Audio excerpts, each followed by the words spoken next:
particularly for insulin resistance and iron overload, I give you my word, all of them will come to the same conclusion.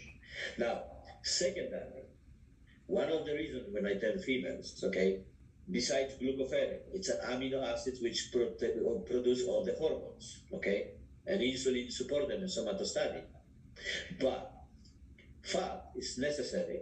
Well, the bile is not working, you cannot emulsify fats. Well, fats are used to make hormones. And a lot of women who have hot flashes, they're on the low-fat diet. Well, how are you going to have, well, why are you not going to have a hormone problems when you don't have building blocks for the hormone, which is amino acids, and fat, which is glycoprotein? So anytime if women go on the glucoferrin and they increase fat intake, okay, good fat, and you know what I'm talking, good fat, not synthetic fat or butter, or I mean the real butter as it should be used. And so if they use glucoferrin and they increase fat, I mean they're gonna see the difference within basically days. Because if hormones, you don't have to wait long, because hormones are produced 24 hours, 24/7, like insulin. So if you give the building blocks and you clear up the liver from iron and your pancreas start to work, your ovaries start to work, well, you're going to start to have hormone production. I like the sound of that. Is there any illness it does not help with or not as effective? Okay, let's put it this way. I don't believe there are illnesses. There's only metabolic disorders and abnormalities. Okay? Illness is just the word was developed by the modern society. Okay? It's abnormalities, which means everything, including weight gain. It's a metabolic abnormality. Okay? Postpartum depression, it's metabolic abnormality. You know what I'm saying? Depression, a hair loss, acne, rosacea, everything is a hormonal abnormality.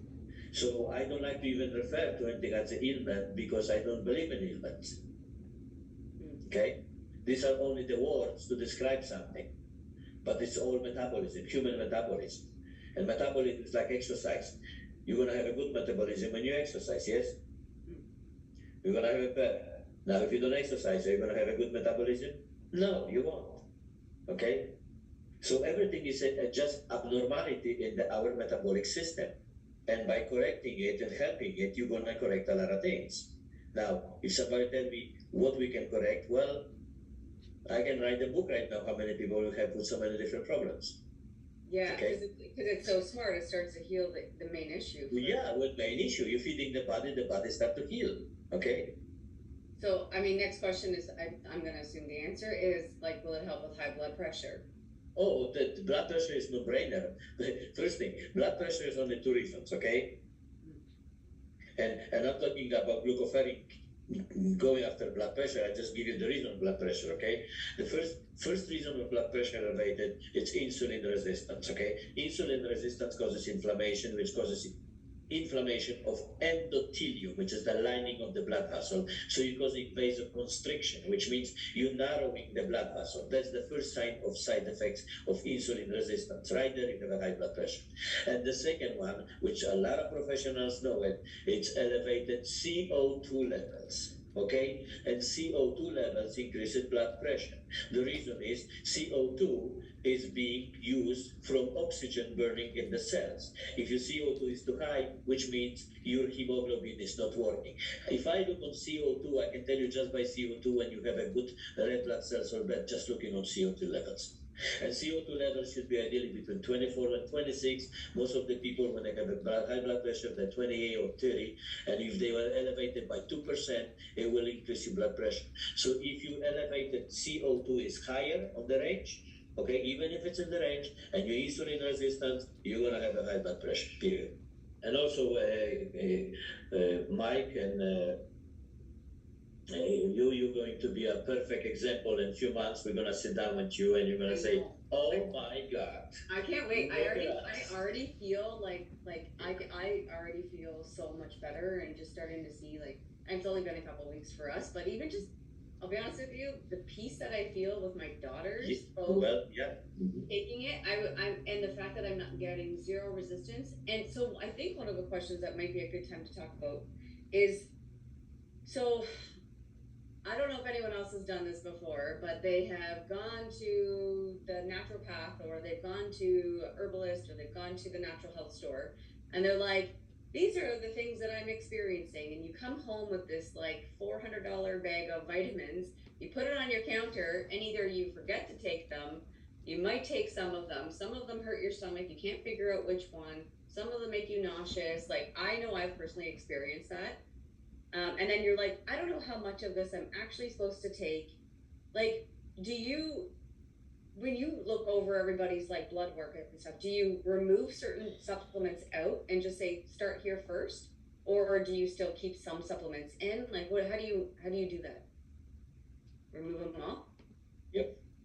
Like even magnesium, vitamin D, like those. Well, first, okay, let me tell you about vitamin D. Because my levels.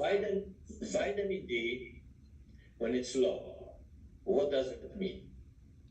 It doesn't mean that you don't have enough vitamin D. Not true. Vitamin D low, which means you have an iron overload in your liver. And your bile is not produced properly because bile breaks down vitamin D and emulsify the fat soluble. So when your vitamin is low, which means you have a bile problem, gallbladder problem, and liver problem.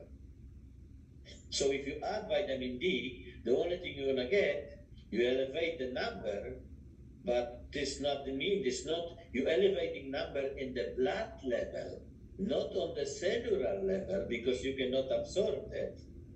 And the only thing you're gonna get is constipated. And anybody I talk with, they say, boy, do I have a constipation after I take vitamin D. Oh boy.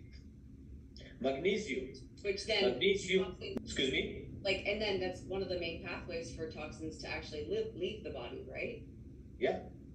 So vitamin D is strictly, when you check vitamin D, it's strictly dysfunction of bile, secretion, and liver. It's called chronic cholestasis. Okay? Magnesium. Magnesium is important. Everything is important. The problem is glucoferrin is a transfer mechanism, which means it will refine your organ and everything is delivered by red blood cells. So when you deliver it, it refines the organ.